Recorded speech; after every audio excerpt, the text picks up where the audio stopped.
What happens when justice and prejudice collide at 30,000 feet on an ordinary night flight? A teenage boy boarded with nothing more than hope to get home safely.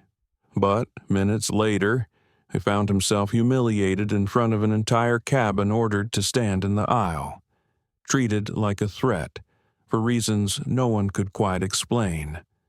Some passengers turned away in silence, others whispered, a few stood by him, and then everything changed when the captain's voice cut through the tension. Why was this boy singled out? How far would one flight attendant go to assert control? And how could a single phone call from the cockpit transform a plane full of strangers into a courtroom in the sky? This is not just a story about a flight. It's a story about dignity, courage, and the fight for truth in the most unlikely of places. If you believe respect should never be negotiable, stay with us. Like, share, and subscribe so you don't miss what happens next, because this is one journey you will never forget. The air inside the cabin felt heavier than it should. The hum of the engines was still there, steady and reassuring. But everything else had gone quiet. No clinking of ice in plastic cups, no whispered conversations about vacation plans or business meetings, just silence, thick and uncomfortable, pressing down on every passenger strapped into their seats at 35,000 feet. At the center of that silence sat Jordan Carter, 17 years old, his shoulders stiff, his face set in a mask of calm he had practiced for years but never truly mastered.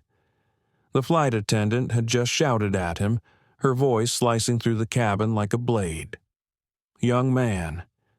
"Sit down right now," she barked, the words sharp enough to make the toddler 2 rows back start crying. Jordan hadn't moved. Not yet. His hands rested on the armrests, gripping them tighter than he realized. He could feel every eye in the cabin drilling into him, some curious, some judgmental, some sympathetic but too afraid to intervene. And then, from the cockpit, the voice of the captain calm, steady, but carrying a weight that turned every spine rigid. "Ladies and gentlemen, due to a situation on board, we've been instructed to ground this aircraft at the nearest available airport. Please remain in your seats." Gasps rippled through the cabin. A mother whispered. "Grounded," a businessman muttered under his breath. Someone pulled out a phone, even though they weren't supposed to, and Jordan sat there, 17 years old, and somehow, impossibly, the reason an entire plane was now in chaos. He stared out the tiny oval window. Clouds drifted past like ghosts. For a brief moment, he wasn't on a plane being accused of something he hadn't done. He was just a kid again, sitting in his room back in Detroit, staring at the sky and dreaming of something bigger. But reality yanked him back. The flight attendant, Linda Matthews, stood a few feet away, arms crossed, her lips pressed into a hard line of authority. She looked like she wanted him gone, wanted the problem erased. She had already labeled him in her mind: trouble, defiant, a threat. Jordan swallowed hard. His chest felt tight, but he forced himself to keep breathing evenly. He had learned long ago that letting panic show only made things worse. In the back of his mind, his mother's voice whispered, steady and warm, like a memory he could lean on. "Stay calm, baby. Don't let them see you break. You are more than what they call you." He clung to those words now, even as the silence pressed harder. Around him, whispers began to swell. What happened? Why are we landing? Is it him? The questions buzzed, circling him like flies. He wanted to shout back, to explain, to tell them he hadn't done anything wrong. But his mother's voice returned calm, patient. Choose your words carefully. Choose your moment even more carefully. So Jordan sat in silence, even though silence felt like surrender. The seatbelt strap dug into his lap, reminding him of the world he was confined to. The recycled air carried a faint smell of coffee and reheated food. He focused on these tiny details, grounding himself, trying not to let his mind spiral into fear. He replayed the moment that had led here, Linda's voice rising, her accusing eyes, the way the entire cabin had turned when she raised her hand and pointed at him like he was already guilty. And now the plane was going down, not crashing, but being forced to land because of him, because of what she said he was. He could feel the judgment radiating from the man across the aisle, dressed in a crisp suit, his brows drawn together in disapproval. But then he caught another look, a woman a few rows ahead, her eyes soft, concerned, almost apologetic. It was strange, the way humanity fractured in moments like this. Some rushed to condemn. Others silently reached out with their gaze, even if they didn't dare speak. Jordan's chest rose and fell in slow, deliberate breaths.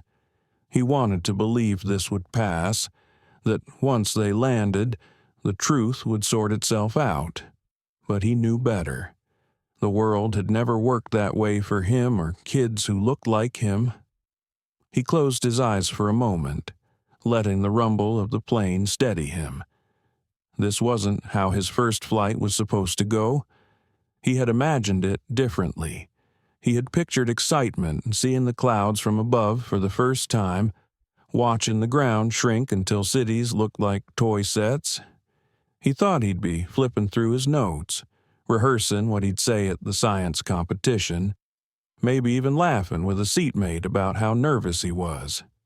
Instead, he sat here, accused and isolated, waiting for strangers to decide whether he was a threat.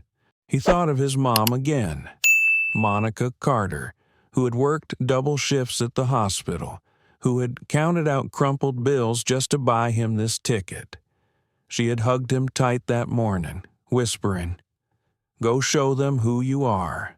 Jordan, show them what you're made of." And now he wondered what would she say if she knew her son was sitting on a plane being called dangerous. His throat tightened, but he swallowed it down. He couldn't cry, not here, not in front of them. The silence stretched on, broken only by the occasional cough, the rustle of a newspaper, the low hum of tension building thicker with every passing second. Jordan shifted slightly in his seat, the leather squeaking beneath him, and the sound seemed loud in the stillness. He wanted to disappear. He wanted to fight back. He wanted to do both at the same time, and the conflict tore at him inside. Somewhere in the front, a baby whimpered again, and Jordan almost envied that freedom, the ability to cry openly, to let the world know how unfair it all felt. But he wasn't a baby. He was 17, old enough to know what people saw when they looked at him. Linda's stare burned into him, unrelenting. He met her gaze for a split second, and he saw it there, not fear, not even anger, but certainty. She had already written the story of who he was, and she wasn't going to let the truth interrupt it. Jordan turned back to the window, gripping the armrest until his knuckles whitened. The clouds floated by, oblivious. Above them, the sky stretched endlessly, a reminder that the world was bigger than this cabin, bigger than this moment. Still, this moment was all that mattered now. He exhaled slowly, steadying himself. Whatever came next, he would face it, not because he wanted to, but because he had to. Because in this world, kids like him didn't get to choose when they were tested. And as the silence pressed harder, as the whispers swelled, as the engines hummed against the weight of a grounded decision. Jordan Carter sat in his seat and prepared himself for the fight he never asked for, but somehow always knew would come. Before the shouting, before the silence that pressed on him like a weight, before his name became the center of a storm at 35,000 feet. Jordan Carter was just a boy in Detroit, a boy with dreams too big for the cracked sidewalks of his neighborhood, but dreams he refused to shrink no matter how heavy the world tried to make them. Jordan grew up on the east side of the city, in an apartment building whose paint peeled in layers like old bark from a tree. The elevator worked only half the time, and when it did, it groaned and shook as though it were struggling with every floor. But it was home. It was the place where his mother, Monica Carter, returned after 12-hour shifts at the hospital, shoes worn down from miles of walking, hands sore from lifting, but still managing to smile when she saw her son bent over notebooks at the kitchen table. Their kitchen wasn't much two mismatched chairs, a fridge that hummed too loudly, a stove that took forever to heat, but it was where the Carter family's world revolved. Jordan would sit with wires, circuit boards, and scraps of plastic laid out like puzzle pieces, and Monica would set down her bag, pour herself a cup of instant coffee, and ask, "What are you building this time, baby?" Sometimes it was nothing more than a broken radio he was trying to bring back to life. Other times it was something bigger, like the water filtration system he'd been perfecting for months. It wasn't pretty, just tubes, charcoal filters, and a pump made from spare parts, but it worked. He had tested it with the water from their old pipes. Water that sometimes ran rusty, and the results were cleaner than anything they could afford from the store.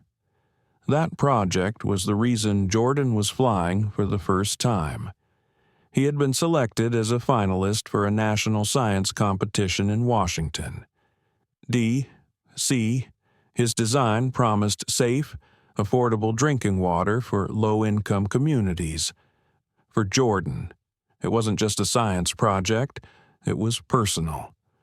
He remembered the times when their water had been shut off, when his mother had to boil pots on the stove just to make sure it was safe to drink. He remembered kids at school making fun of his neighborhood for smelling like rust. He remembered promising himself he'd do something about it. Monica had cried when she got the letter in the mail, the one with the bold heading, "Congratulations. Jordan Carter. You're invited to compete at the National Young Innovators Expo." She had held him so tight, he thought she'd never let go. "This is your chance," she whispered. "This is the door opening. Walk through it." But the cost of that door was steep. Plane tickets, registration fees, a suit that didn't look second-hand.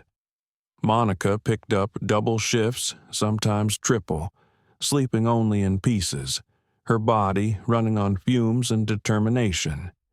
She told Jordan not to worry, but he heard her at night when she thought he was asleep, sighing at the kitchen table with unpaid bills spread like a losing hand of cards. Jordan had offered to skip it, to wait until next year. But Monica silenced him with a look he knew too well. "Don't you dare," she said, her voice firm but trembling. "Don't you dare shrink your dream because of money. I'll figure it out. That's my job. Your job is to go out there and shine." So here he was, ticket in hand, about to leave Detroit for the first time. The night before the flight. He couldn't sleep. He sat by the window of their small apartment, the city lights flickering in the distance, and thought about what was waiting for him. Excitement burned in his chest, but so did something else, fear. Not fear of flying, though he had never been on a plane before. not fear the competition itself, though he knew he'd be up against kids from schools with labs better than anything his had ever seen. It was the fear of being out of place, of walking into a room full of people and feeling like he didn't belong. Jordan knew that feeling too well. He had felt it when he transferred to a better high school outside his district. The kids there wore sneakers that cost more than his mom's monthly rent. And when he pulled out his homemade lunch, wrapped in foil instead of sitting in a branded box, they laughed. He had swallowed that humiliation, turned it into fuel, but it still burned. As the night stretched on, his phone buzzed. It was a call from his best friend, Marcus Rivera. Marcus was the kind of friend who made you laugh even when you didn't want to. "You ready to go save the world?" J. Marcus teased. Jordan chuckled softly. "I don't know about saving the world. Maybe just winning this thing." "Hey," Marcus shot back, "don't play small. You've been building stuff since middle school. Remember that drone you made out of old fans? Man, you're the only genius I know. You're gonna crush it." Jordan smiled, warmth pushing back some of the doubt. "Thanks, man. I don't want to let Mom down. She's worked too hard for this." There it was, the weight again. The sense that this trip wasn't just for him. It was for Monica, for the neighborhood, for every cracked sidewalk and rusty pipe he'd grown up around. It felt like if he failed, he wasn't just failing himself, he was failing everyone who had believed in him. After the call, Jordan finally drifted into a restless sleep. In his dreams, he was already on stage. Lights blinding, judges watching, his invention displayed like a promise to the world. And, somewhere in the audience, his mom was clapping louder than anyone else. Morning came too soon. Monica woke him gently, pressing a kiss to his forehead.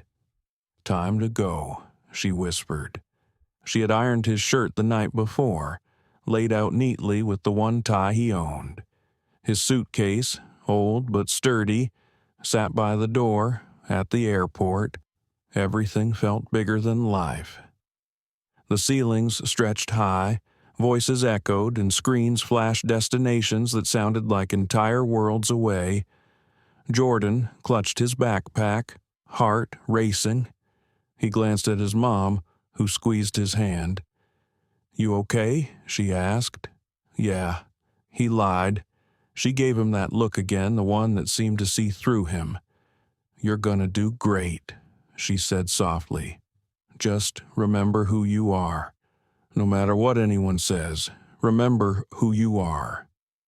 Those words echoed as he walked toward the security line. He looked back one last time, saw her standing there in her scrubs, tired but proud, waving. Jordan didn't know it then, but that would be the image he clung to hours later when everything fell apart at 35,000 feet.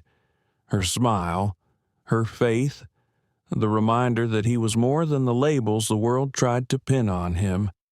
For now, though, he was just a boy boarding a plane, heart full of dreams, unaware that the journey to Washington, D.C., would test him in ways no science competition ever could.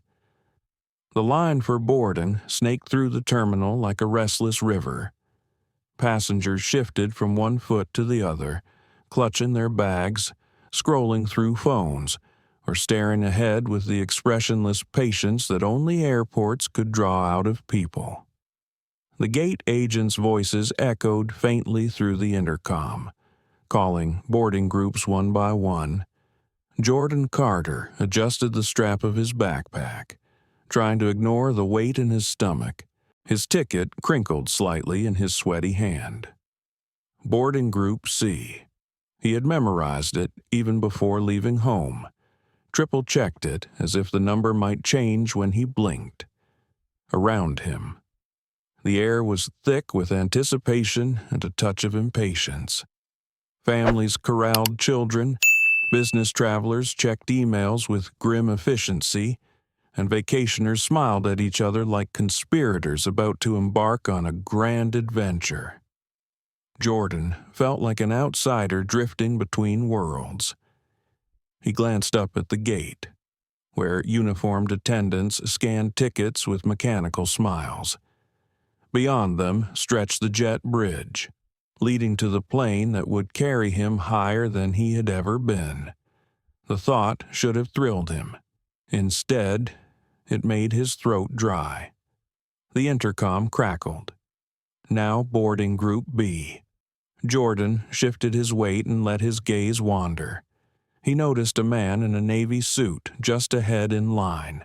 The man's hair was slicked back, his suitcase polished to a shine, his watch catching the fluorescent light. When the gate agent scanned his ticket, her smile widened, and she said, "Welcome aboard, Mr. Reynolds." Her voice was warm, even reverent. Jordan blinked. How did she know his name? Maybe he was a frequent flyer. Maybe he was someone important. But the difference was stark, the kind of welcome that felt personal, like a recognition of worth. Jordan lowered his eyes, clenching his ticket tighter. He knew he wasn't going to get that smile. When Group C was finally called, he stepped forward, heart beating faster. The gate agent scanned his ticket without looking up, her tone flat. Next. He walked down the jet bridge, the hum of the air conditioner blowing against his face. The scent of fuel and recycled air clung faintly in the corridor. His sneakers squeaked slightly on the floor as he moved closer and closer to the plane. And then he stepped inside. The cabin greeted him with a mixture of smells: coffee, fabric, faint disinfectant. Overhead, bins creaked as passengers hoisted bags. The narrow aisle stretched ahead like a tightrope. Jordan felt suddenly very aware of his presence, as if every step he took might draw attention. "Welcome aboard," a flight attendant said automatically to the couple in front of him. Her tone was bright, practiced. But when Jordan reached her, her expression shifted. Linda Matthews. Blonde hair pulled neatly into a bun, uniform pressed with precision, eyes sharp behind a smile that didn't quite reach her lips. She gave him a quick glance, a pause barely noticeable, but Jordan caught it. He had learned to catch moments like that. They were small, fleeting, but heavy enough to land like stones in his stomach. "Keep moving," she said, her smile thinning. Jordan nodded, muttered a quiet thank you, and stepped past her into the aisle. His seat was halfway down the plane, wedged between two passengers he hadn't met yet. As he walked, he felt eyes brush against him, some disinterested, some curious, one or two that lingered too long. He kept his gaze forward, the way his mom had told him.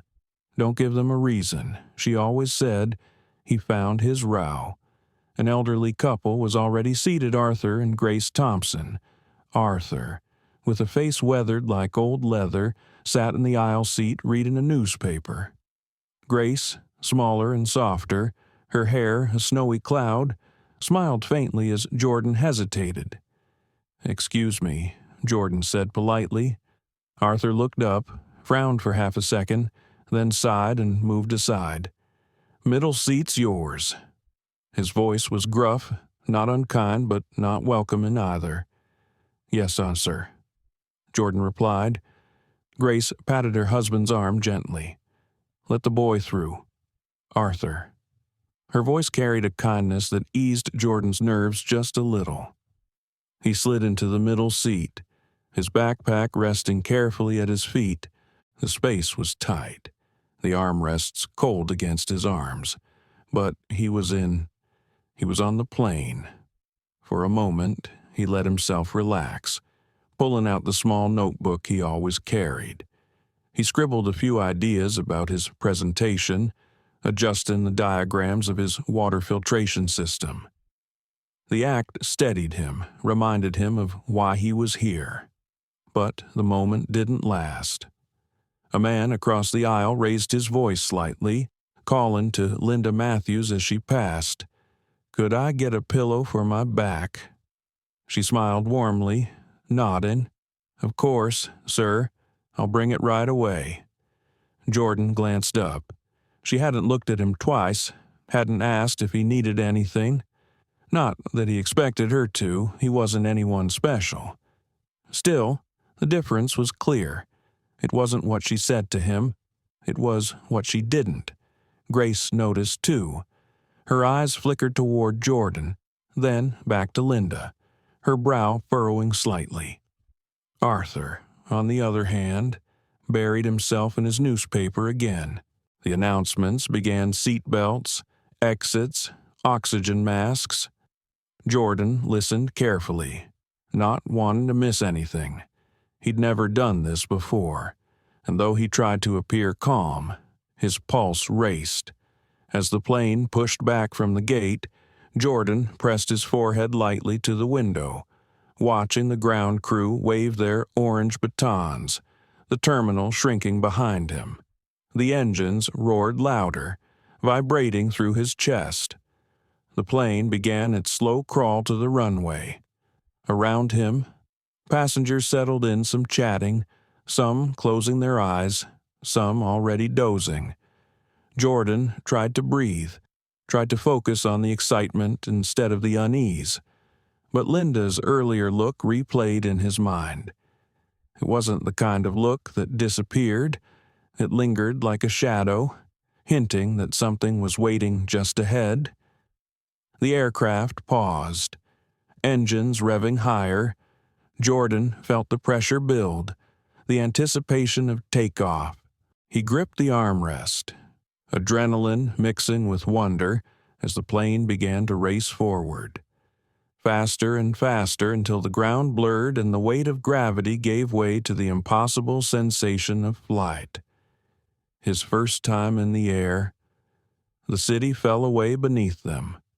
Lights and streets and buildings shrinking to a map. Clouds loomed closer, and then they pierced through, emerging into a sky so open it almost took his breath. For a moment, Jordan forgot everything. The unease, the looks, the weight of expectation. He was flying. For the first time in his life, he was higher than the problems of the ground. He let himself smile, just for a heartbeat, but the moment wouldn't last. He didn't know it yet, but this was only the beginning. The first signs of division had already surfaced, subtle but sharp, waiting to cut deeper as the flight went on, and Jordan Carter, pressed into a middle seat between Arthur and Grace Thompson, had no idea how quickly the air around him would turn heavy again. The plane had settled into its rhythm, engines humming like a low heartbeat beneath the chatter and shuffle of passengers. Trays clicked shut, belts loosened, and conversations rose and fell like small waves. For most people on board, it was just another flight, just another stretch of time suspended between departure and arrival. But for Jordan Carter, every minute felt like walking across thin ice. He could sense it, the eyes, the whispers, the subtle shifts in tone that weren't always words but always carried weight. Linda Matthews passed through the aisle with a practiced grace, the kind that came from years of repetition. She smiled at the woman in 14A, crouched low to hand her an extra blanket. She laughed lightly with the man in 12C, responding to his joke about turbulence. But when she reached Jordan's row, her expression cooled, just slightly, almost imperceptibly, though not to him. "Would you like something to drink?" she asked Arthur Thompson, her voice warm, almost melodic. Arthur folded down his newspaper. "Coffee, please. Black. And for you?" Ma'am Linda's smile widened as she turned to Grace. "Oh, just water, dear." Grace's voice was gentle, polite. Linda nodded, then turned her gaze briefly toward Jordan. "And for you," she asked. Her tone clipped now, professional but stripped of the warmth she had just given the Thompsons. Jordan hesitated, throat dry. "Water, please," he said quietly. She gave the slightest nod, scribbled nothing on her pad, though Jordan noticed she had written down Arthur's and Grace's orders and moved on without another word. Arthur didn't seem to notice. He had already returned to his newspaper. Grace, though, glanced at Jordan with a faint frown, as if she had caught the shift too. Her lips parted as if to say something. But then she closed them again, choosing silence. Jordan let out a breath, wishing it didn't matter, wishing he could convince himself it was all in his head. But it wasn't. He had seen that look too many times before. He had felt that drop in tone, that cooling of voice, that invisible line that seemed to follow him wherever he went. The drinks cart rattled back a few minutes later. Linda handed Arthur his coffee with both hands, like it was a gift. She passed Grace her water with a smile. Then she set Jordan's cup down on his tray with a sharpness that made a few drops spill over the edge. "Careful," she said curtly, as if it were his fault. Jordan muttered, "Thank you," and dabbed at the spill with a napkin. Arthur sipped his coffee without looking up. Grace shifted uncomfortably, her eyes flicking between Jordan and the attendant. The minutes stretched on, heavy. Later, when the seatbelt sign dimmed, passengers began moving about. A man in the aisle seat across from Jordan struggled with his bag in the overhead bin. He yanked, grunted, and muttered under his breath. Jordan, out of instinct, rose slightly to help. "Need a hand?" Jordan asked. The man stiffened, glancing at him with suspicion. "No, I've got it," he said, sharper than necessary. He tugged harder until the bag finally gave way, nearly toppling onto the aisle. He muttered again, this time too low to make out, though Jordan caught the edge of disdain in his tone. Jordan sat back down, heat rising in his chest. He pressed his palms against his knees, trying to still them. He hadn't done anything wrong. He had only offered help. Grace leaned slightly toward him, her voice soft. "Don't mind him. Some people—" She trailed off, shaking her head. Jordan gave her a tight smile. "It's fine," he said, but it wasn't fine. It never was. A few rows back, laughter erupted suddenly. Jordan turned to see a group of college-aged passengers, their voices carrying above the hum of the cabin. One of them, tall and broad-shouldered, leaned across the aisle and stage-whispered, "Hey, man, you look nervous." First time flying, the group chuckled. Jordan forced a small smile. "Yeah, it is." "Don't worry," the guy said, smirking. "You'll get used to it. Just don't freak out if the plane shakes. We wouldn't want a scene." The way he said it, casual but pointed, sent another ripple of laughter through his friends. Jordan's stomach knotted. He wanted to snap back, to tell them he wasn't going to make a scene, that he wasn't what they thought he was. But instead, he swallowed the words. His mother's voice whispered again in his head. "Pick your battles, Jordan. Don't waste your energy on every arrow they throw." He nodded slightly, pretending not to care, though inside he felt the sting. Arthur, oblivious, flipped his newspaper to the financial section. Grace pursed her lips, clearly uncomfortable, but said nothing. The flight moved on, but the atmosphere felt heavier with each interaction. It wasn't just Linda's tone or the group's laughter. It was the accumulation of small cuts, tiny reminders that Jordan was being watched, measured, judged. Even the way the businessman in the suit glanced at him occasionally, brows knitted as if Jordan might suddenly stand up and cause trouble. Even the way a mother 2 rows ahead pulled her toddler closer when Jordan walked past on his way to the restroom.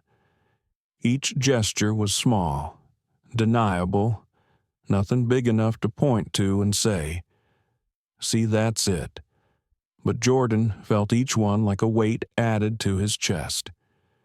When he returned to his seat, Grace touched his arm gently. "You're doing fine," she said softly. Her words startled him, not because of what she said, but because she had said anything at all. He forced a smile. "Thanks." The truth was, he wasn't fine, but he knew better than to admit it. The hours stretched on, punctuated by small moments like these. Each one chipped away at the thin layer of excitement he had carried into the flight.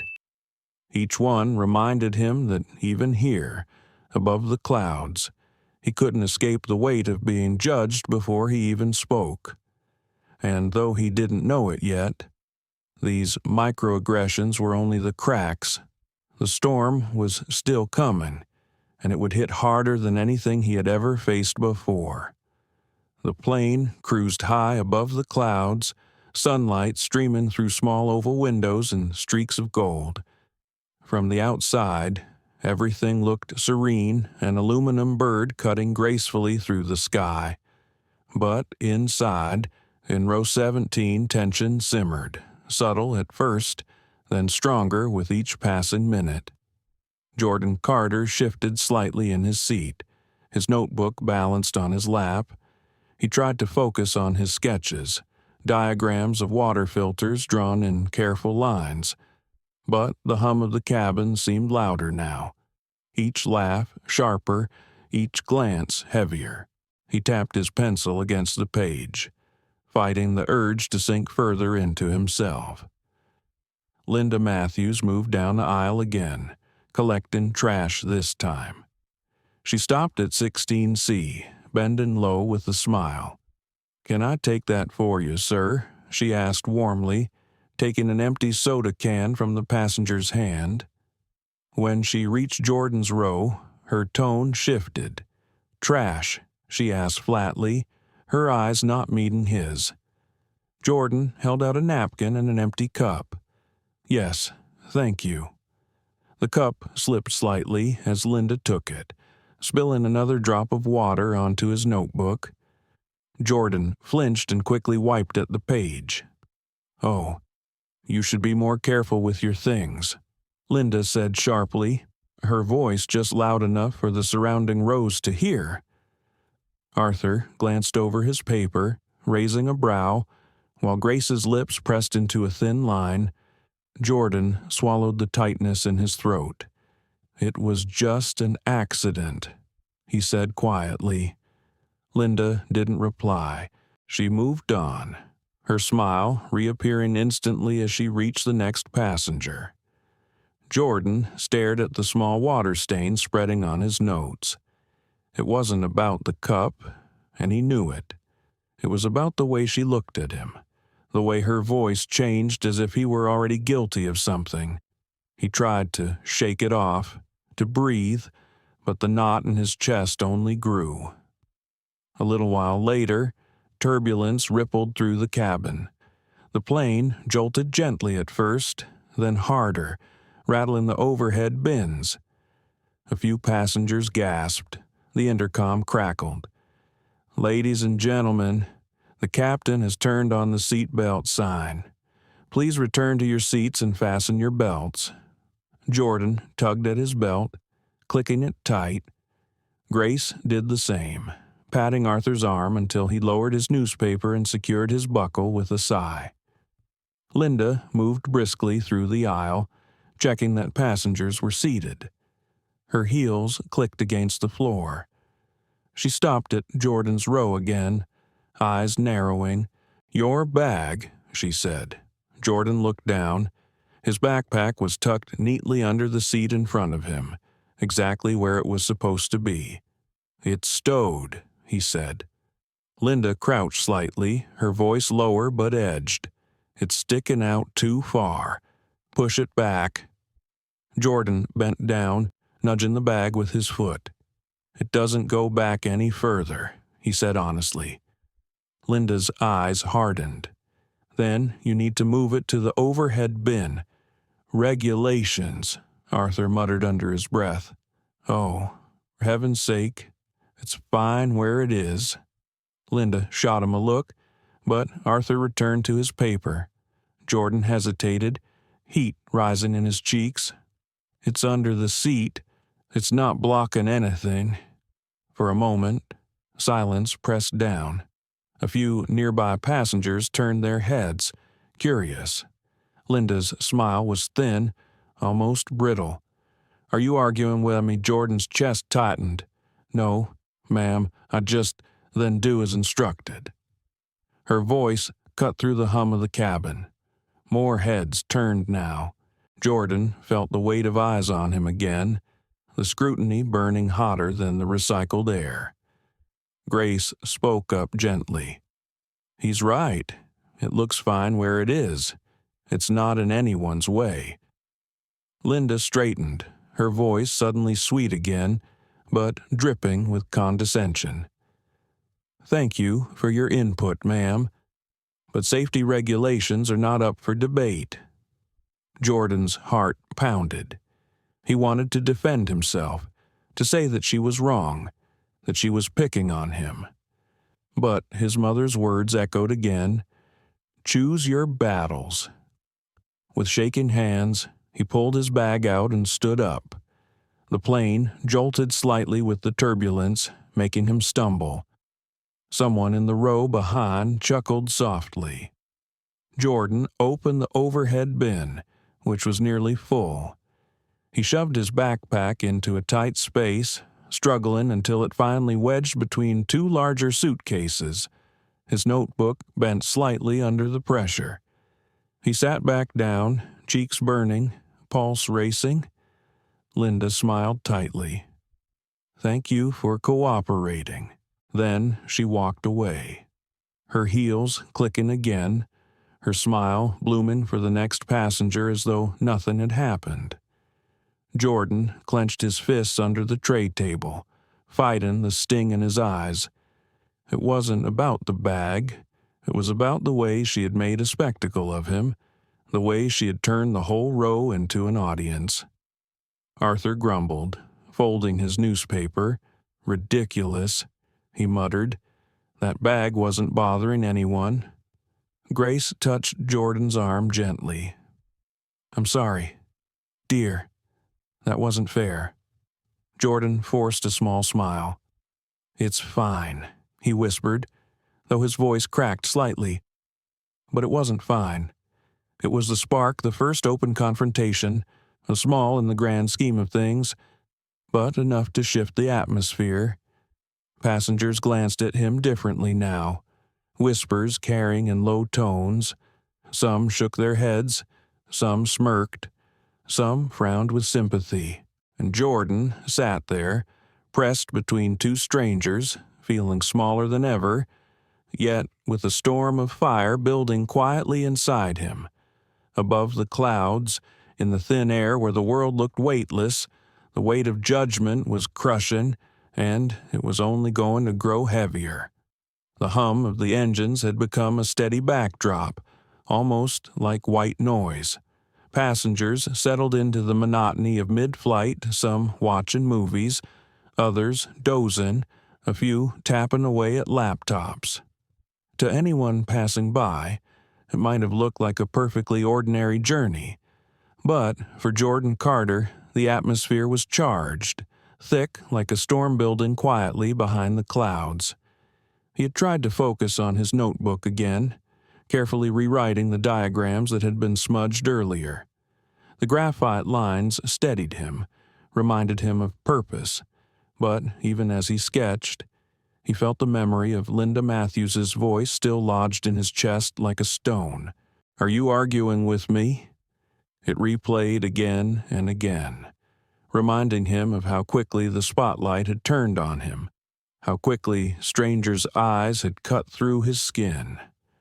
Grace Thompson had dozed off by his side, her hand resting lightly on her lap.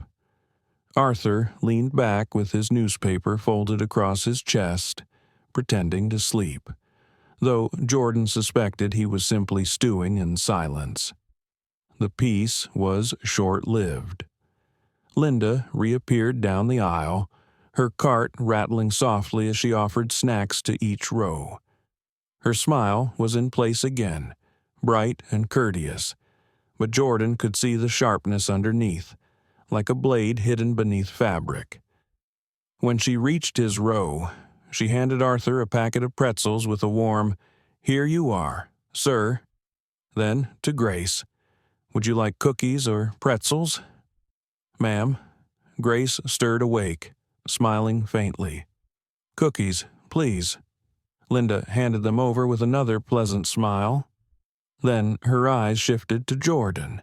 "And for you?" she asked. But the tone had already cooled. Jordan hesitated, then said quietly, "Cookies, please." Linda's brow arched slightly. "Excuse me." He cleared his throat. "Cookies, please." She held the packet just out of reach, her voice louder now. "You need to speak clearly if you expect to be served." Jordan froze. A few nearby passengers turned their heads at the sound of her raised voice. His throat tightened, heat rushing to his face. He repeated, more firmly this time, "Cookies, please." Linda handed him the packet with a sharp flick of her wrist. "There. That wasn't so hard, was it?" The words sliced deeper than he expected. He clenched the packet in his hands, staring at it as though it might dissolve if he looked hard enough. Arthur shifted uncomfortably, muttering, "Unbelievable," under his breath. Jordan's pulse raced. He wanted to say something, to call out the way she was treating him, but the words tangled inside him. Every scenario flashed through his mind. What if she told him to be quiet? What if other passengers sided with her? What if he was painted as the problem before he even finished his sentence? Linda began moving the cart forward, but then she stopped suddenly, as if struck by a thought. She turned back to face Jordan, her smile gone now, replaced by a look of thinly veiled irritation. "Young man," she said, her voice sharp enough to cut through the cabin's hum, "I'm going to need you to adjust your behavior. You've been uncooperative since boarding, and this is a safety-sensitive environment. We can't have disruptions on this flight." The words hit like a thunderclap. Passengers turned their heads, whispers rippling through the rows. Jordan's heart thudded painfully. "I haven't done anything," he said softly, his voice trembling despite himself. Linda's eyes narrowed. "That's not the impression you've given."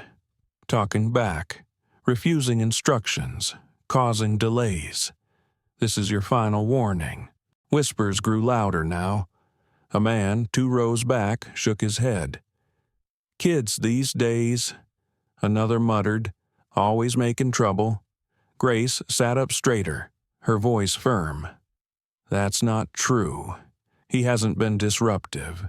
I've been right here the whole time," Arthur added gruffly. "The boy's done nothing wrong. If anything, you've been picking on him." Linda's smile returned, but it was tight, brittle. "Thank you for your concern.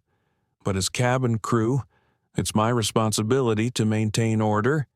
If you'd like to file a complaint after the flight, you're welcome to. Right now, we need to prioritize safety." Jordan felt every eye on him again.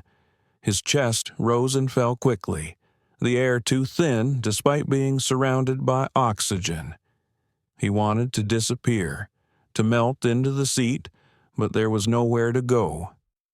Emily Ross, the young travel blogger sitting a few rows forward, pulled out her phone. She hadn't been paying much attention earlier, but the shift in tone had caught her ear. She tapped record quietly, her camera angled just enough to capture the interaction. Jordan's voice finally broke through the fear, quiet but steady. I didn't refuse anything. I put my bag away. I asked for water. I said, "Thank you. I haven't been disrespectful." Linda tilted her head, her tone dripping with patronizing patience. Intentions aside, perception matters. If other passengers feel uncomfortable, that becomes my responsibility.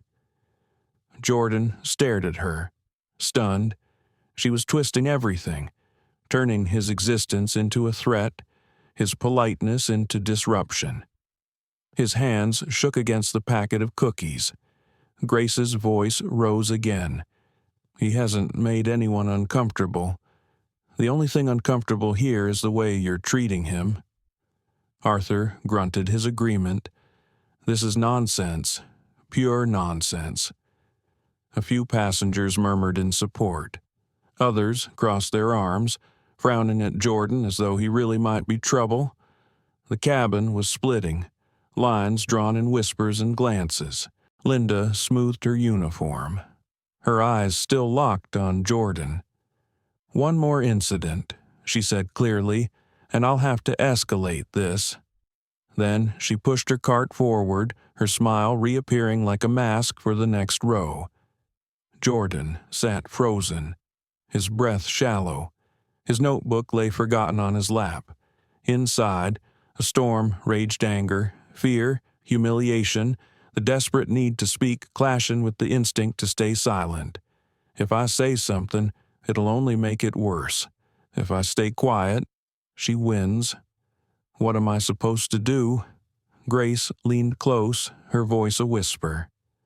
"Don't let her break you, dear. People like that feed on silence. But I know you. I can see it in you. You're stronger than this." Jordan swallowed hard, her words both a comfort and a weight. Strong. He didn't feel strong. He felt like a boy trapped at 30,000 feet, accused of crimes he hadn't committed, with nowhere to run. But deep down, beneath the fear, a spark caught fire, maybe small, maybe fragile. But there, he knew this wasn't just about him anymore. Everyone was watching. Every word, every look, every decision, it mattered. And though he didn't know how yet, Jordan realized one truth: he couldn't stay silent forever. The cabin air had shifted. It was no longer just recycled oxygen and the faint scent of coffee brewing. It carried tension now, thick and unmistakable. Conversations that once floated casually above the hum of the engines turned sharper, hushed, loaded with meaning. Jordan Carter sat rigid in his seat, his fingers still curled around the packet of cookies like a lifeline. His chest rose and fell too quickly, every breath shallow. He felt like prey in a spotlight, surrounded by eyes that were no longer indifferent but divided, some sympathetic, some suspicious, some simply curious. Grace Thompson leaned ever so slightly toward him, whispering, "Don't you let her story become the only story people hear. You have your truth." Jordan glanced at her, eyes wide, searching for reassurance. Grace's face, lined with years of life, carried a steadiness that anchored him for a moment. Arthur, still gripping his folded newspaper like a shield, muttered, "The nerve of that woman. Power goes to her head and suddenly she thinks she's queen of the skies." His voice wasn't hushed, and a man across the aisle shot him a disapproving look. That man leaned toward his companion and said in a stage whisper, "Typical. Always looking for trouble. The attendant's just doing her job." Arthur caught it and turned sharply. Doing her job by humiliating a kid for asking for cookies, if that's her job, this airline is worse off than I thought. The man's brows furrowed. Don't tell me you're buying his act. He's been testing her since takeoff. You saw the bag incident, Grace interjected calmly. I saw a boy following instructions while being singled out unfairly. That's what I saw. The man rolled his eyes and leaned back, muttering something Jordan couldn't make out. The split was no longer invisible. It ran like a fault line down the cabin, separating those who saw Jordan as a victim of mistreatment from those who believed he was a disruption. Further up the aisle, Emily Ross angled her phone discreetly. Her live stream wasn't booming with thousands of viewers yet, but the comments were already piling in. "What's happening?" one viewer typed. "She's targeting him." Another wrote, "Can't believe this is real." Someone else added. Emily whispered into her camera mic. For those just tuning in, we're mid-flight on Skylink Airlines. A young passenger is being accused of being disruptive by a flight attendant. But from what I've seen, he's been nothing but polite. I'll keep recording this, needs to be seen. Her heart raced. She hadn't planned to become part of a story tonight, but stories had a way of finding her. And something in Jordan's hunched shoulders, in the way his voice had cracked while insisting on his innocence, struck her deeply. Meanwhile, Daniel Kim sat quietly a few rows behind, his pilot's eye observing the dynamics in silence. He wasn't in uniform, just another passenger tonight, but every bone in his body told him something was off. He had seen flight attendants under pressure, had seen passengers lose their cool. This wasn't that. This was something uglier. He glanced at Jordan, then at Linda Matthews as she busied herself with other passengers. Her smile turned back on like a light switch. Daniel had seen masks like that before, the ones professionals wore when authority became a weapon. He unbuckled his belt slowly and leaned forward, catching Emily's attention. "Excuse me," he whispered. "You recording this?" Emily looked startled but nodded cautiously. "Yeah, people need to see it." Daniel lowered his voice further. "Good. Keep recording. But be careful. If she notices, she might try to shut it down." Emily's eyes widened. "You think it's going to get worse?" Daniel glanced toward Jordan.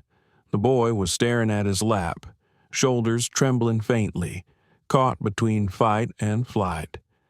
"I've seen this before," Daniel said grimly. "It usually does." Back in row 17, Jordan finally spoke, his voice low, almost trembling.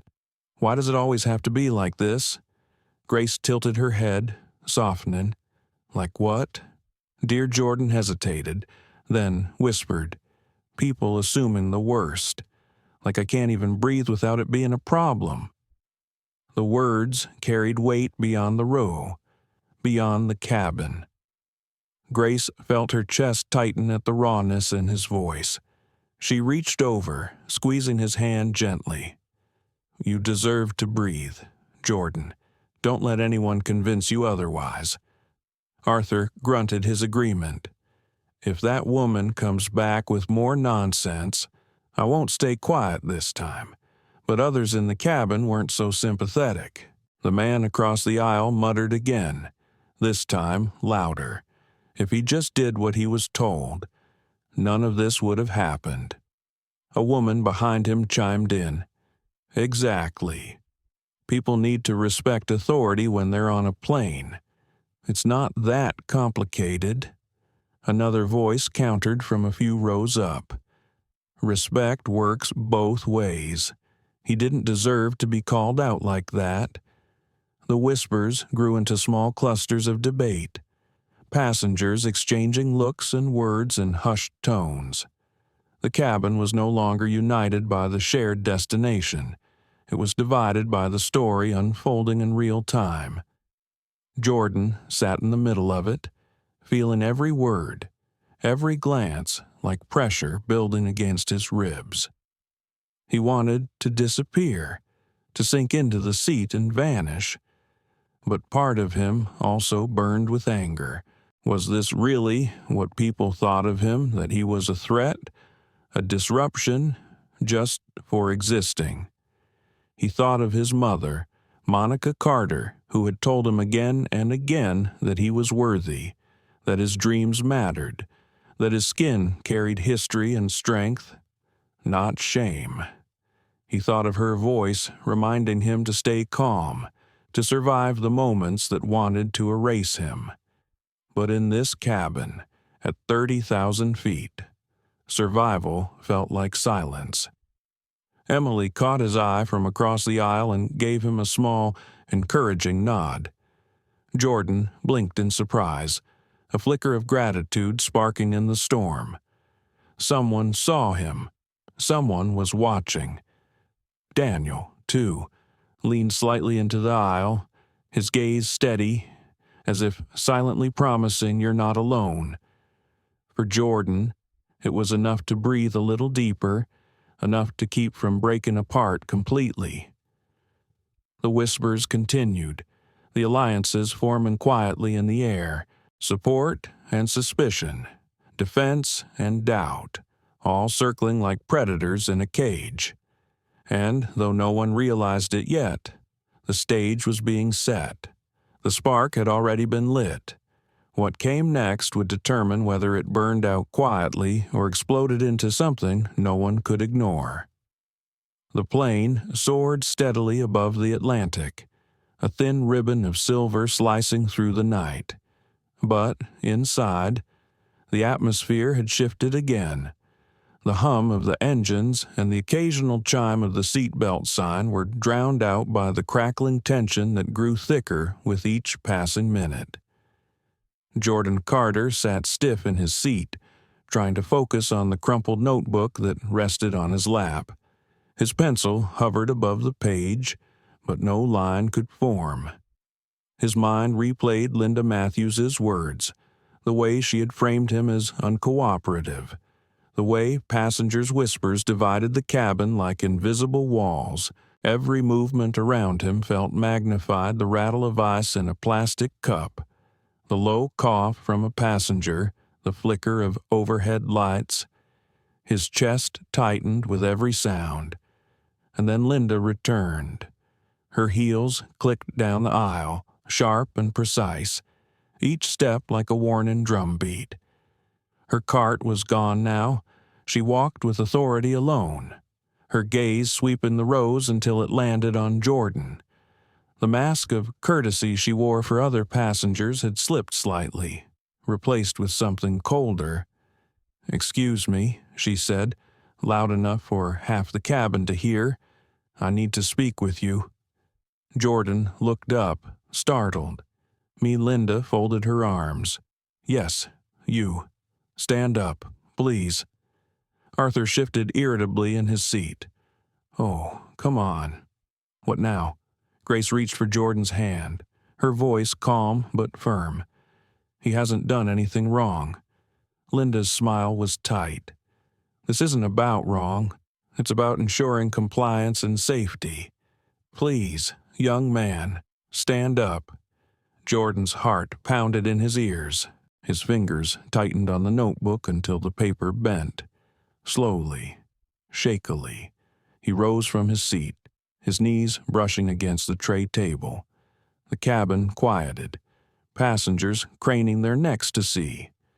Linda gestured toward the aisle. "Step out here, please." Jordan obeyed, though his legs trembled. He stood in the narrow aisle, feeling utterly exposed, the eyes of dozens of strangers pressing into his back. Linda straightened her posture, her voice clipped. "Since the beginning of this flight, your behavior has been inappropriate. You've questioned instructions, delayed compliance, and spoken disrespectfully. This kind of conduct raises concerns." A murmur ran through the cabin. Some passengers nodded faintly. Already convinced, others whispered in protest. Jordan's voice cracked as he said, "That's not true. I've followed everything you asked. I wasn't disrespectful." Linda raised her chin. "That's your perspective. But perception matters. And the perception from both crew and passengers is that you are disruptive." Emily Ross, phone in hand, whispered into her camera. She's accusing him publicly now. He's standing in the aisle, and he looks terrified. Arthur slammed his newspaper onto his lap. "This is absurd. He's a boy. He's done nothing to deserve this humiliation." The man across the aisle scoffed. "He's been trouble since takeoff. The attendant has every right to call him out." Voices clashed in the cabin. One woman called out, "Leave him alone." Another shot back, "If he can't behave, he shouldn't be here." The hum of the engines was drowned out by human noise, by the splitting of opinions, the hard edges of fear and anger colliding midair. Linda held up a hand, trying to quiet the cabin. "This is exactly the disruption I'm referring to. This passenger has created an unsafe environment." She turned to Jordan, her eyes narrowing. "If this continues, we'll have to involve the captain when we land." Jordan's stomach lurched. His voice trembled. "I didn't create this." "You did." A ripple spread through the rows. Some gasped softly. Others nodded in quiet agreement. Linda's eyes flashed. "That's enough." Before she could say more, Daniel Kim unbuckled his belt and stood. His presence was steady. His voice, even but carrying authority, honed from years in a cockpit. "Excuse me, ma'am. With all respect, I need to intervene." Linda turned sharply. "Sir, please sit down. This doesn't concern you." Daniel shook his head. "It does concern me. I'm a pilot off duty tonight, but still a pilot, and what I've witnessed does not align with your accusations. This young man has not been disruptive." The cabin buzzed again. Whispers surged, passengers glancing at one another with wide eyes. Linda stiffened, her jaw tightening. "With all due respect, sir, you're not part of this crew. This is my cabin." Daniel's voice remained calm but unyielding. "And as a pilot, I understand the weight of responsibility for safety. But safety is not the same as control. Safety is not the same as humiliation. This boy has been treated unfairly, and escalating a situation like this only makes the environment less safe." Jordan stared at Daniel, shock and gratitude flooding him. For the first time, someone with authority stood on his side. Grace clapped softly, her frail hands trembling. Finally, someone speaking sense. Others joined in with murmurs of agreement. A man near the back said loudly, "He's right. She's gone too far." But still, opposition simmered. The man across the aisle muttered, "She's doing her job." Why can't anyone see that the tension was palpable, like static before lightning? The cabin had become a courtroom. Linda the prosecutor, Jordan the defendant, and the passengers the divided jury. Linda's voice sharpened, defensive now. "If you continue to interfere, sir, I'll have to report you as well." Daniel's eyes didn't waver. "Report me, then, but the truth won't change. He has done nothing to jeopardize this flight. The only disruption here is the one being created by this exchange." Jordan's chest heaved, his throat tight with unshed tears. He wanted to speak, to thank Daniel, to defend himself, but his voice felt locked away. Inside, though, something shifted. For the first time, he felt he wasn't entirely alone. Emily's live stream audience was exploding. Comments flew across her screen. She's targeting him on purpose. That pilot is a hero. This is insane. How is this happening on a plane? Emily whispered into the mic. The cabin is divided. Some passengers are defending the boy, others defending the attendant. But you can feel it, things are spiraling. Linda, her composure slipping, stepped closer to Jordan. This is your final warning, she hissed, though her voice still carried through the rows. One more outburst, and you'll face consequences when we land. Jordan met her eyes, trembling but unbroken now. I'm not the one out of control. The words hung in the air like thunder, impossible to ignore. The passengers erupted again, some clapping, some shouting, some shaking their heads. The thin metal tube soaring above the clouds had become a battleground, not of fists or weapons, but of voices, perceptions, and truth. And deep down, every soul on board sensed it. The flight was heading toward a storm, one that no altitude could escape. The hum of the engines was steady, but inside the cabin chaos simmered. The once orderly rows of passengers were now fractured battlegrounds. The invisible line that divided the supporters of Jordan Carter from those siding with Linda Matthews had grown into a gaping canyon. Words shot across the aisle like arrows. "He's just a kid," someone shouted from the back. "He should respect authority," came the reply. It was no longer whispers. The disagreements grew into open confrontations, voices overlapping, tones sharp and rising. The flight attendants at the other end of the cabin exchanged anxious glances but didn't intervene. Linda had claimed authority, and none of them wanted to challenge her. Jordan stood in the aisle, his body trembling. His legs felt like they belonged to someone else, heavy yet weak, rooted and yet about to collapse. His notebook had slipped from his hands, pages crumpling against the floor. He stared down at it, the words and diagrams blurred by tears he hadn't realized were there.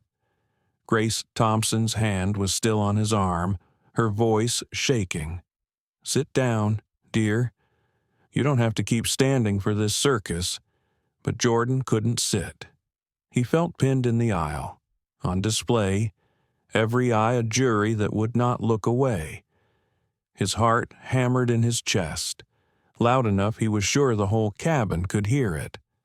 Linda stood a few feet away, her posture rigid, her chin lifted, her voice, cold and sharp, sliced through the noise. "This behavior will not be tolerated. You have disrupted this flight repeatedly. You are endangering the comfort and safety of everyone here." Jordan's chest heaved, his voice cracked, but he forced it out. "I haven't endangered anyone. You're the one making this worse." Gasps rippled through the cabin. Some clapped in support, others booed, muttering, "Disrespectful kid." Arthur Thompson slammed a fist against his armrest. "Enough of this madness. Leave the boy alone." The man across the aisle stood, jabbing a finger toward Jordan. "He's the reason we're in chaos. Just sit down and shut up already." The tension exploded. 2 rows behind, a woman shouted back at him, "Don't you dare talk to him like that." Another chimed in, "She's abusing her power." The cabin roared with clashing voices. Arguments broke out between strangers who had never exchanged words before. Some passengers rose from their seats, leaning into the aisles, pointing fingers, shouting over each other. Emily Ross's camera shook as she tried to capture everything. Her live stream comments scrolled faster than she could read. "This is out of control. Protect the boy. Unbelievable." "This is happening midair," Emily whispered, breathless. "It's chaos. Total chaos. People are fighting with words. The flight attendant is doubling down, and the boy looks like he's about to collapse. Jordan pressed his palms to his temples, the cacophony around him too loud, too sharp. His breathing came fast, shallow, ragged. The world tilted. He felt himself shrinking, drowning in a sea of voices that turned his existence into debate. Why me? Why always me? Why is just being here enough to make me a target? He wanted to scream, to disappear, to do anything but stand in this aisle under the crushing weight of judgment. His vision blurred, black spots dancing at the edges. Jordan. Grace's voice cut through faintly, but distant. Breathe, dear. Breathe. Daniel Kim stepped forward, his voice strong and clear. That's enough.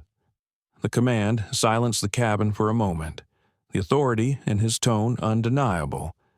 This has gone too far. I've been watching from the start. This boy has not been disruptive. What's happening here is harassment, plain and simple.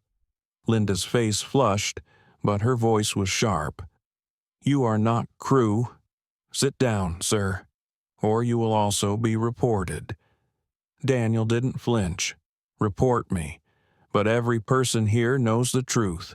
This is not discipline, it's discrimination. The word landed heavy in the cabin. Discrimination. It lingered in the recycled air like smoke. Undeniable. Unavoidable. Some passengers cheered softly, others stiffened, unwilling to acknowledge it but unable to ignore it. Linda's hands trembled at her sides. How dare you? And then it happened. A sudden lurch rattled the plane, turbulence shaking cups off tray tables, overhead bins creaking. Passengers gasped, clutching armrests. Jordan stumbled, grabbing the seat back for balance. The cabin lights flickered once, twice, before stabilizing. The turbulence wasn't severe, but the timing struck like a divine interruption. The cabin quieted, the storm of voices pausing in the wake of the shake. For a moment, only the engines and the nervous laughter of a few passengers filled the silence. But for Jordan, the tremor inside his chest didn't fade. His knees buckled, and he sank into the empty seat beside Grace, his body trembling violently. His breaths came in ragged gulps, tears streaking his cheeks. He couldn't hold it anymore. Grace wrapped an arm around his shoulders, whispering, "You're okay, dear. You're safe. You're not alone." Emily zoomed in discreetly, her heart aching as she filmed. Her viewers flooded the chat. This is breaking my heart. That boy is traumatized. Why isn't anyone helping him? Linda took a step closer, her voice clipped but quieter now. He needs to control himself. This behavior Daniel cut her off, his voice hard. Enough. Can't you see he's having a panic attack? He doesn't need discipline, he needs compassion. Arthur barked. Finally, someone with sense. The passengers stirred again, voices rising. Some demanded Linda back off. Others insisted Jordan was overreacting. The divide held strong, but the momentum was shifting. Jordan clutched Grace's hand, his tears soaking her sleeve. His mind screamed with doubt and shame. They'll never see me. No matter what I do, I'll always be the problem. I'll always be the disruption. But then Daniel crouched down to his level, his voice calm, low enough for Jordan to hear. You're not the problem, son. You're the reason people are finally speaking up. Don't forget that. Jordan blinked through his tears, meeting Daniel's eyes. There was no pity there, only strength, only truth. And for the first time since the plane had left the ground, Jordan felt something flicker inside him, not safety, not peace, but defiance. a small flame refusing to be snuffed out. The cabin was still divided, but the tide was turning. What had started as whispers was now a storm no one could contain. And at its center sat a boy who, for the first time, realized his silence could no longer protect him. The breaking point had come. What happened next would change everything. The cabin was still buzzing from the turbulence, voices rising and falling like waves.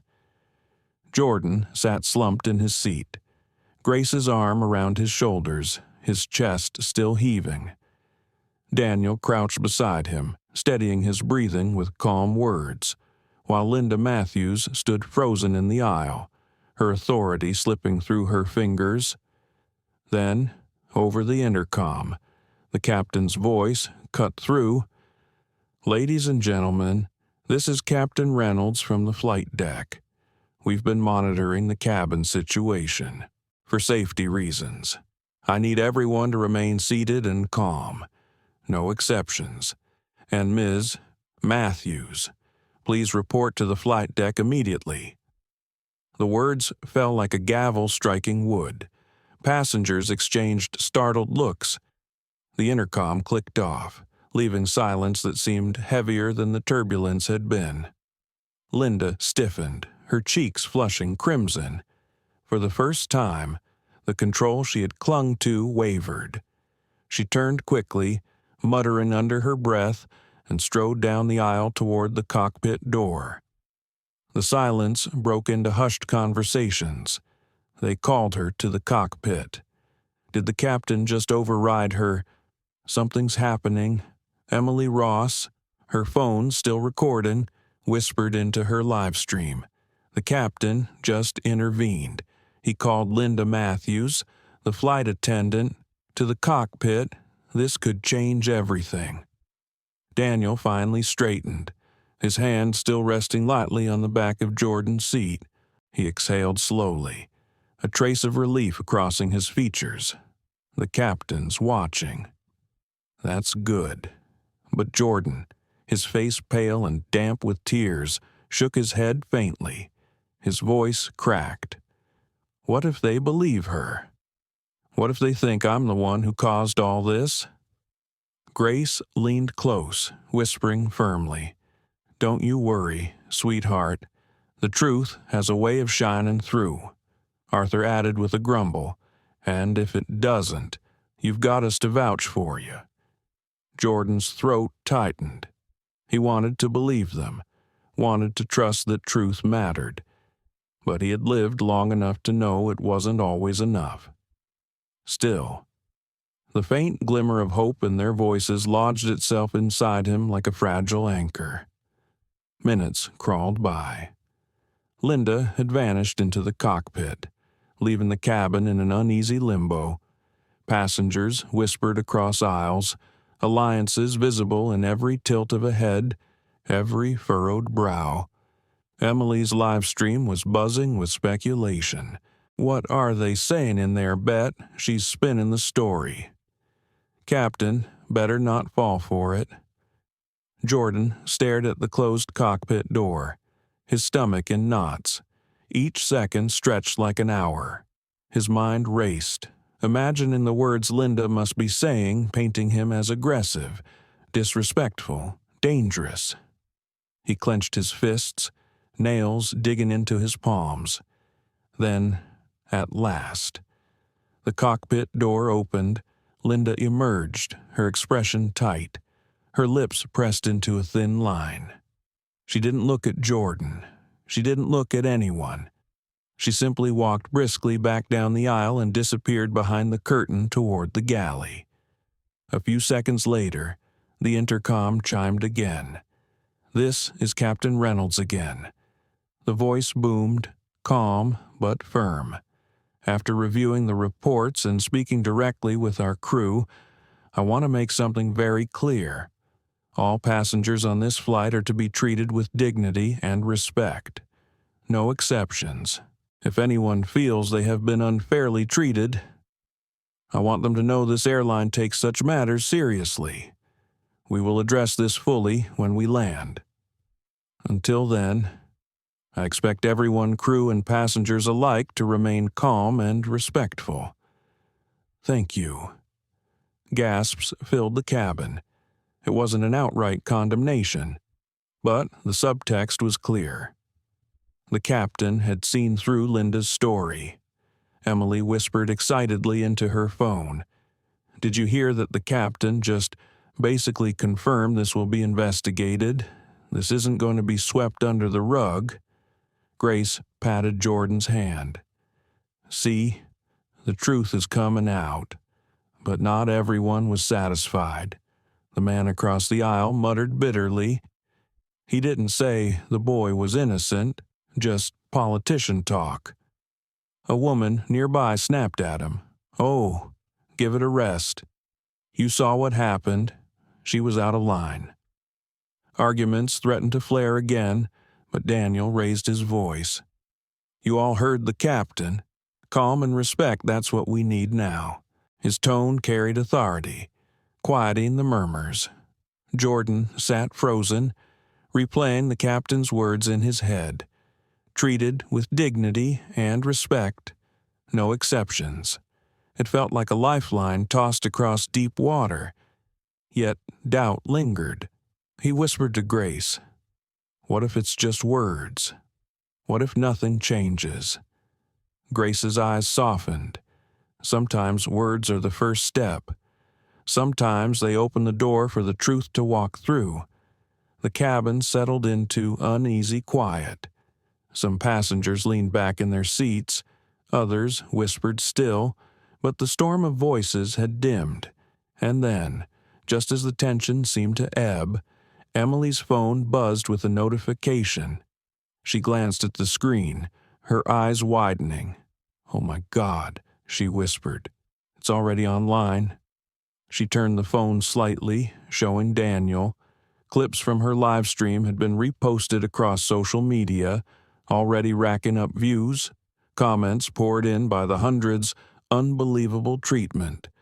That poor kid. "Skylink Airlines has explaining to do." Emily's voice trembled with awe. "The world is watching. Right now." Jordan blinked, his heart skipping. The thought of strangers seeing his humiliation, his tears, it terrified him. But there was also something else there. Maybe this time the story wouldn't vanish into silence.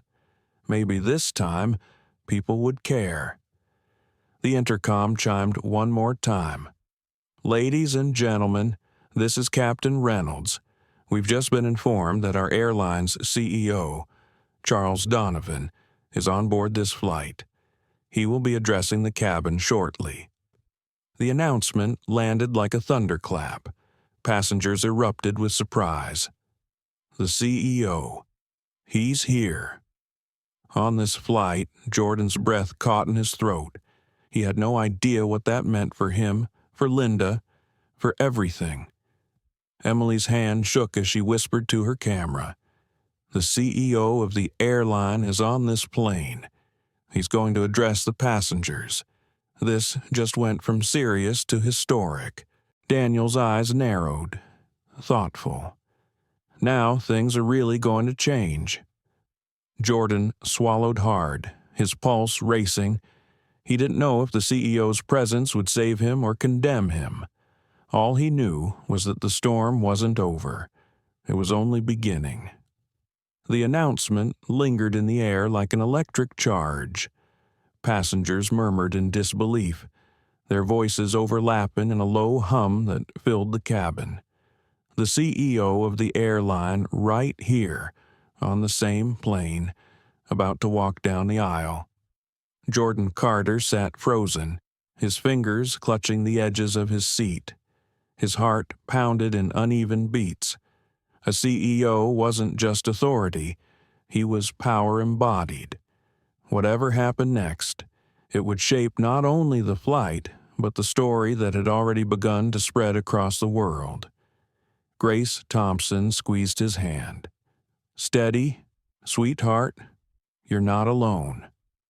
The curtain at the front of the cabin shifted, and Charles Donovan emerged. tall, silver-haired. His posture carried the weight of both privilege and expectation. His presence drew silence, a hush spreading row by row until even the whispers died out. Every eye followed him as he walked down the narrow aisle, stopping near the center where Jordan sat. His voice was measured, calm, but commanding. "Ladies and gentlemen, I understand this flight has become unconventional." He paused, letting the understatement sink in.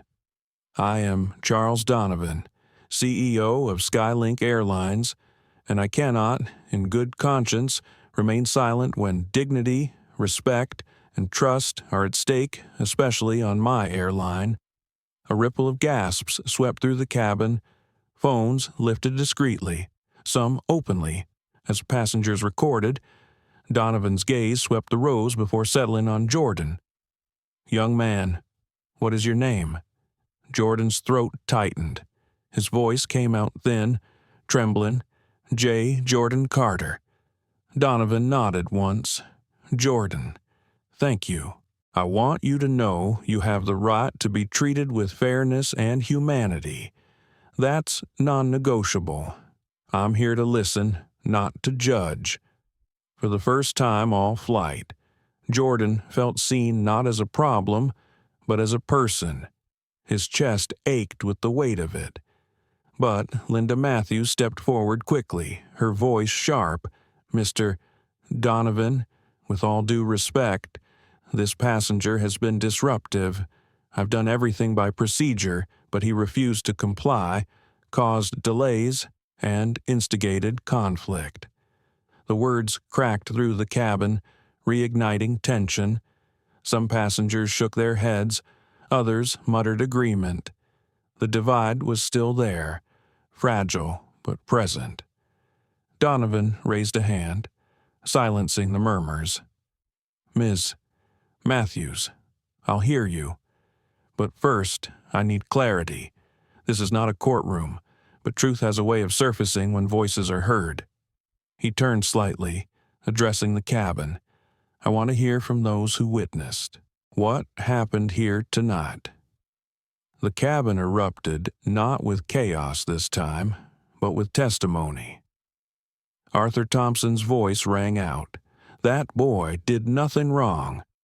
She singled him out from the start. She made him stand in the aisle like some criminal, Grace added, trembling but resolute. I sat right beside him. He was polite, respectful. She escalated everything." Across the aisle, the man who had defended Linda stood, his arms crossed. "That's not true." The attendant gave clear instructions. The boy questioned her, made it worse. Authority needs respect. Emily Ross raised her phone slightly. I live-streamed parts of it. The world's already seeing. He didn't do what she's accusing him of. The voices clashed, overlapping until Donovan raised his hand again. Enough. Silence fell. His gaze was steady, his jaw tight. This isn't about authority. It's about accountability. He turned to Linda. "Ms. Matthews, is it true you ordered this passenger to stand in the aisle in front of everyone?" Linda hesitated, her face paling. I asked him to stand." "Yes, to de-escalate the situation." Arthur barked, "De-escalate." "You humiliated him." Donovan's eyes narrowed slightly. "And did this passenger threaten safety in any way? Did he refuse lawful commands that endangered this flight?" Linda's lips tightened. Not directly, but his tone, his attitude. Tone is not danger. Donovan cut in sharply. Attitude is not threat. Let's not confuse discomfort with disruption. The cabin buzzed with low murmurs. Some passengers clapped softly, others exchanged wide-eyed looks. Jordan sat trembling, every word vibrating inside him. He wanted to speak, to finally pour out the truth. But fear clawed at him. What if his voice faltered? What if no one believed him? Donovan's gaze softened as he turned back to him. "Jordan, you don't have to, but if you're willing, tell us your experience. What happened from your perspective?" Jordan's chest rose and fell rapidly. His throat felt dry, his palms damp. He looked at Grace, then Arthur, then Daniel, whose eyes urged him forward. He swallowed hard. I just wanted to sit quietly. I followed her instructions, but she kept watching me like I was wrong, even when I wasn't. When she made me stand, everyone stared. I didn't feel like a person anymore. I felt like a problem. His voice cracked, tears slipping free. I wasn't trying to cause anything. I just wanted to get home. The cabin was still. The vulnerability in his words carried more weight than arguments ever could. Emily whispered to her live stream. "This is history unfolding. He's speaking his truth right in front of the CEO. Donovan's face tightened, the weight of responsibility visible. "Thank you, Jordan. That took courage." He turned back to the cabin, and that courage should not have been demanded of him in the first place. Linda bristled. "Sir, you're undermining the crew.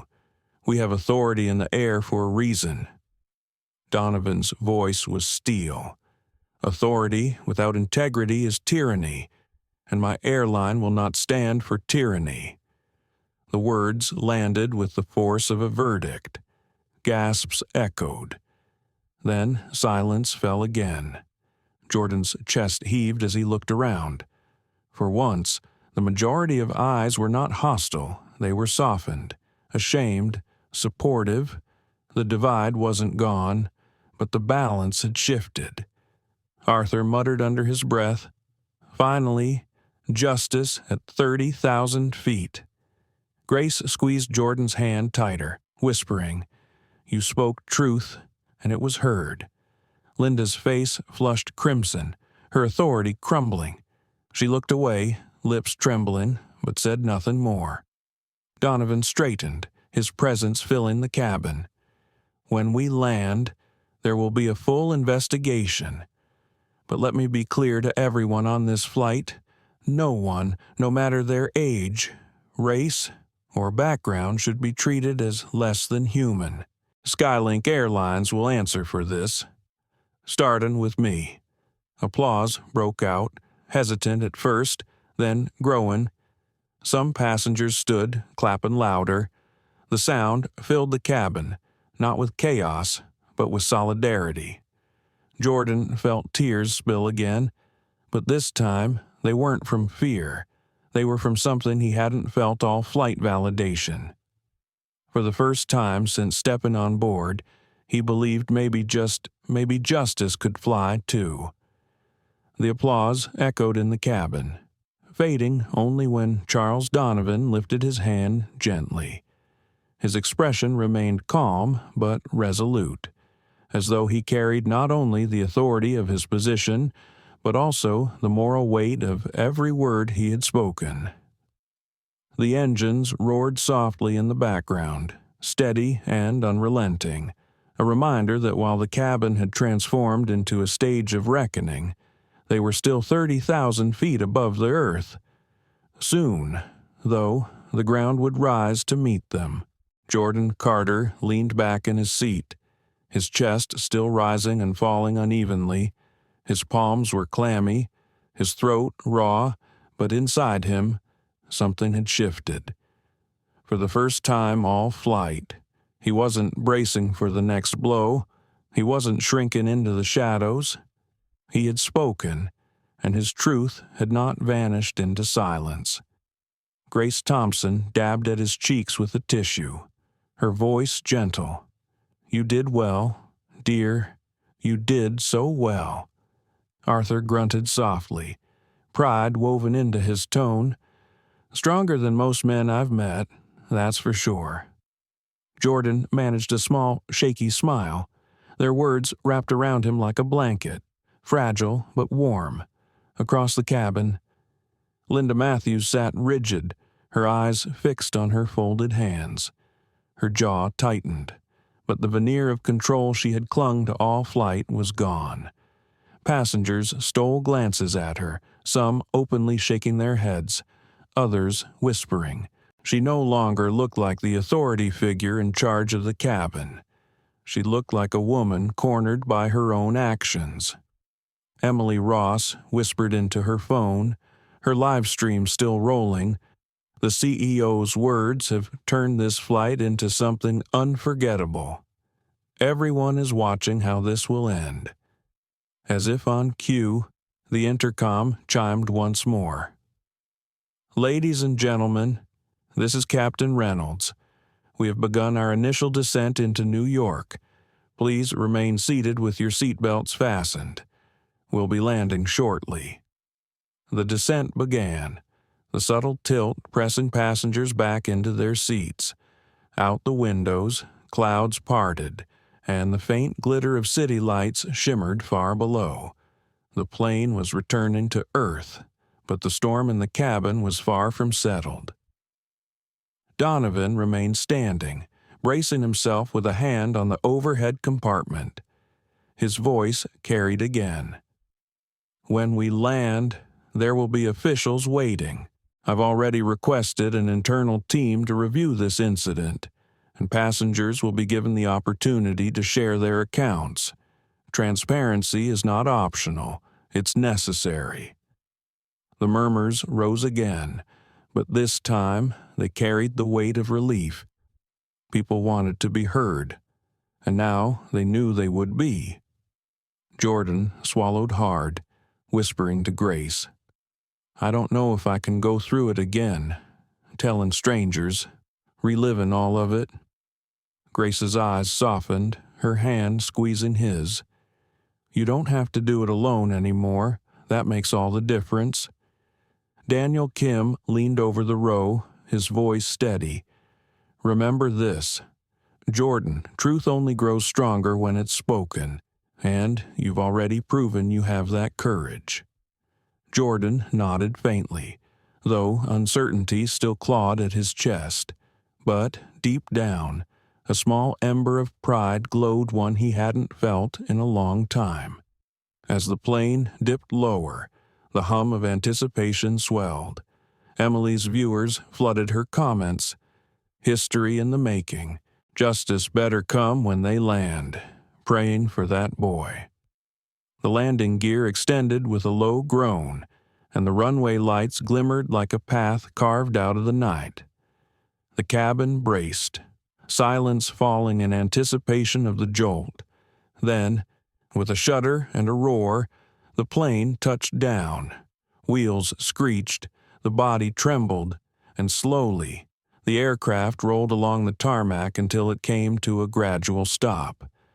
The seatbelt sign chimed off, but no one moved. The energy was too charged, too uncertain.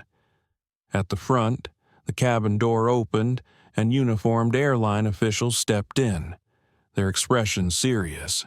Behind them, airport security waited, not with aggression but with solemn professionalism. Donovan spoke first. This flight has experienced an incident requiring immediate review. I request full cooperation from passengers and crew alike. Linda stood quickly, her voice defensive. Sir. Donovan raised a hand, silencing her. Ms. Matthews, you will have your chance to speak, but not before those who have been wronged are heard. Gasps rippled through the passengers. Jordan's chest tightened as every eye shifted to him once again. His pulse thundered in his ears. He looked down at his hands, trembling in his lap, then back at Grace, at Arthur, at Daniel. Their silent nods steadied him. Slowly, Jordan rose to his feet. His voice shook, but he forced the words out. I didn't want any of this. I just wanted to get home with my mom. But I was treated like I didn't belong here, like I was less. And that's not just wrong. It's painful. Nobody should have to feel that way. The officials listened intently, jotting notes. Passengers murmured in agreement. Arthur's voice rose. "The boy's right. He was humiliated for no reason." "We all saw it," Grace added firmly. "If you want a witness, you've got one." Emily raised her phone, and the world saw it too. It's already gone viral. Linda's face drained of color. She opened her mouth, but no words came. Her authority had dissolved. Her voice no longer carried weight. Donovan stepped forward, his tone resolute. "Jordan Carter, on behalf of this airline, I want to say this: you deserved better. You will have better, and I will make sure of it." Tears welled in Jordan's eyes again, but this time they weren't born of shame. They were the release of a burden he'd carried far too long, the burden of being unseen, unheard, dismissed. For once, he had been acknowledged. The officials led Linda quietly toward the exit, their expressions firm. Passengers shifted in their seats, some clapping softly, others simply watching in awe as accountability took form. Donovan turned back to the cabin. "This flight has been a reminder respect is not optional, humanity is not negotiable, and silence in the face of injustice is complicity. Let us all remember that as we leave this aircraft tonight." Applause filled the cabin, louder this time, resounding not just as a show of support for Jordan, but as a collective release of tension, a cathartic acknowledgement that something important had taken place. Jordan sat back down, his legs weak, his heart full. Grace hugged him gently, whispering, "You changed something tonight. Dear, don't ever forget that." As passengers began to gather their belongings, Emily whispered to her phone one last time, "This isn't just the end of a flight. This is the beginning of a story that people everywhere need to hear." Jordan leaned against the seat, closing his eyes for a moment. The engines hummed, the aisle filled with the rustle of bags and coats, but inside, his heart carried a quiet strength. He wasn't just a boy on a plane anymore. He was a voice that had been heard. And as the door opened to the night air, Jordan Carter stepped into a world that for once felt a little more just. As the wheels touched down, the story didn't end, it began. What started as humiliation for one teenager became a powerful reminder that silence only feeds injustice. A plane full of strangers witnessed the difference between authority and integrity, and one young man's voice became the spark for something larger than himself. This story isn't just about a single flight attendant or one boy. It's about all of us, the choices we make when we see wrong, the courage it takes to speak truth, and the world we create when we demand respect for every soul, no matter their color, age, or background. Tonight, justice found its wings, and tomorrow, it needs yours. If this story moved you, let it move others too. Like this video, share it with someone who needs to hear it, and subscribe to our channel for more powerful stories that challenge, inspire, and stay with you long after the screen goes dark.